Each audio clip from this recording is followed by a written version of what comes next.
ఉన్న రిలేషన్ పోగొట్టుకుని సహవాసం. నేను అంటాను, బంధాలు బాంధవ్యాలకి చోటివ్వండి, ఒకరినొకరు గణపరచుకోండి.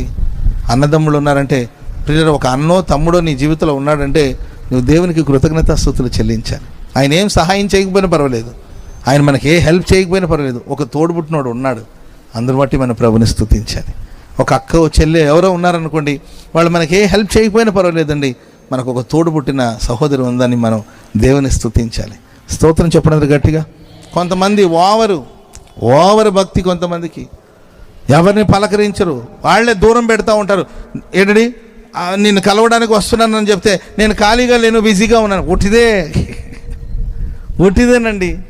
ఉన్న సహవాసాన్ని పోగొట్టుకొని, ఉన్న ఫెలోషిప్ను పోగొట్టుకొని, సంఘ సహవాసానికి దూరం అయిపోయి, మందిరానికి దూరం అయిపోయి, దైవ సేవకులకు దూరం అయిపోయి, వాక్యానికి దూరం అయిపోయి, ఆత్మ సంబంధమైన మనుషులకు దూరం అయిపోయి, ప్రార్థన చేసే మనుషులకి దూరం అయిపోయి, వాళ్ళే ఒంటరి వాళ్ళగా చేసుకుంటూ ఉంటారు.